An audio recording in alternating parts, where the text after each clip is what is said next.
So, what made you want to come to Los Alamos in the first place? Well, this is kind of a nice story Yes. because one summer my dad said he has to run the summer school.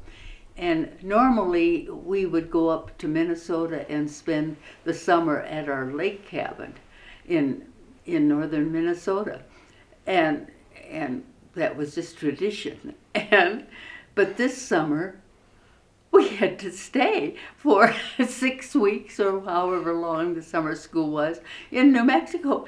And I thought, well, I might as well take a class.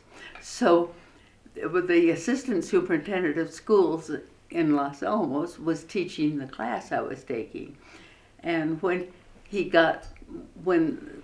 we were through, he said, now you have to, when you graduate next year, you have to come to Los Alamos and teach. And so they sent me a contract, and I signed it and came to Los Alamos. And that was in? In 1951. Uh-huh. So I came here the fall of 51. And what did you teach? I taught music in the schools. But that was another nice story because he was called back into the Korean War. He was in the Navy, had been in the Navy Reserve, and he was called into the Korean War. And so they were going to be leaving, so I was going to be taking over his wife's job. And his name was Lew Agnew, and his wife's name was Marge Agnew, which is awfully close to Agnew. But they said, why don't you come up to Los Alamos in the spring and spend a week? And I lived with Marge Agnew for a week, and she introduced me to everybody, took me around to all the schools, and every morning the superintendent of schools, who lived in the duplex next to her, Wagner, would come in and greet us in the morning when we were eating breakfast.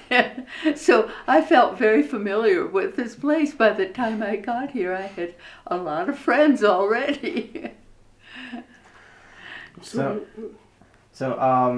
how did you feel about the general school system here versus the one from where you came from, or just like the overall way they were working with their schools here?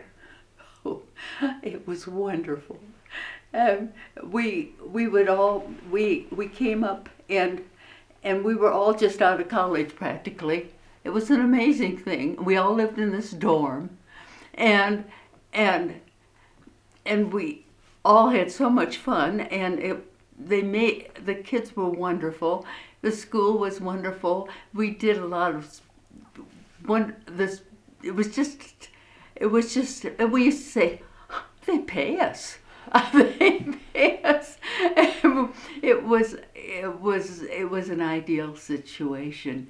Teachers had so much support. There were things like kids had piano lessons. They had folk dancing in the schools, and I mean, the grade schools, which I taught in, by the time they got through with the shop and the libraries, and auditorium, they had all these specials that we don't have anymore.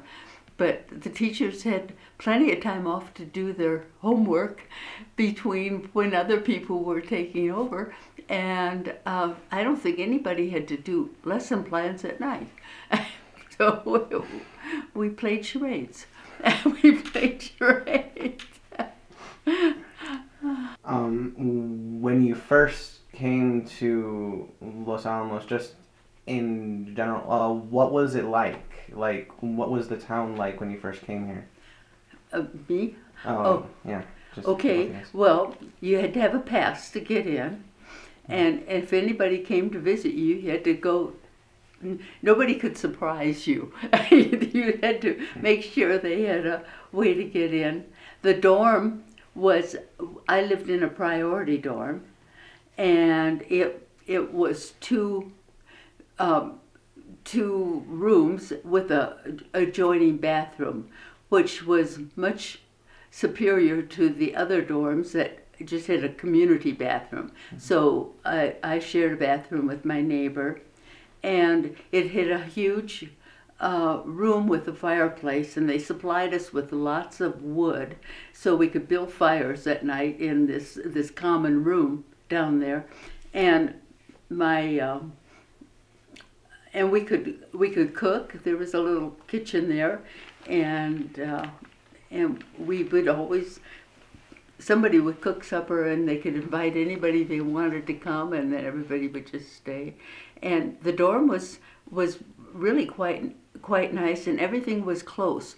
There were 2 or 3 movie theaters right in the area, and everything was sort of raggedy tag except for Western area, which was so classy, and but we would go to we'd go to Santa Fe and do things, and there was a ski hill up here, and there was many things to do.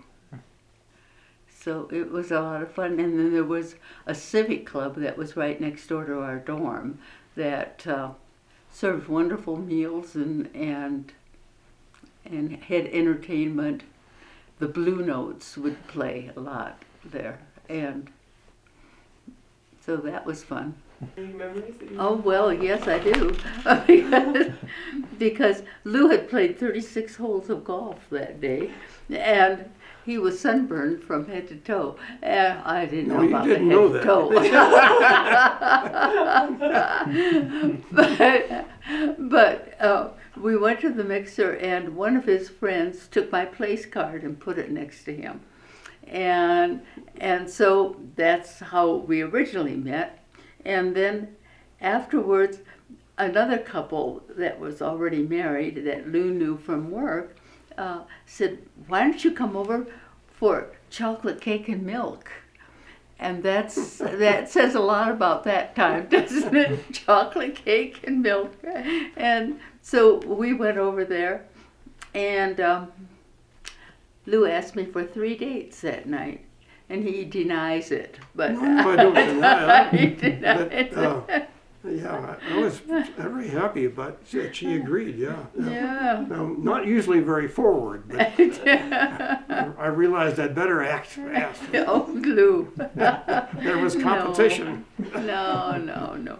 But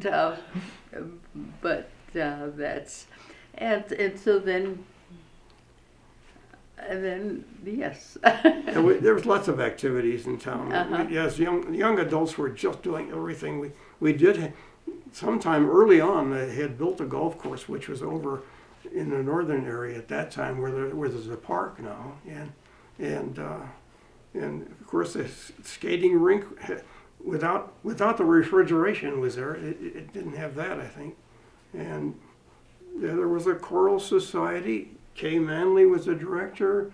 There was a drama club. Oh. There was a And local the orchestra. Concert Association Yeah. started way back Yes. there with Kay Richardson, and It just had so many activities of civic groups and clubs and organizations, social. Yeah. And we had a good time. but we had no intention of returning to Los Alamos when we left. That was completely not thought of. And We left in 1954, the and- fall of '54. and Marge was pregnant. Yeah, but we just, you didn't go back. And so then, about 5 years later, Lou said, "Okay, you want to go to La Jolla, Palo Alto, or Los Alamos?" And by that time, we had 3 little girls. And I thought, it's the 60s. I think Los Alamos might be a safer place to raise 3 girls. And it was a wonderful choice.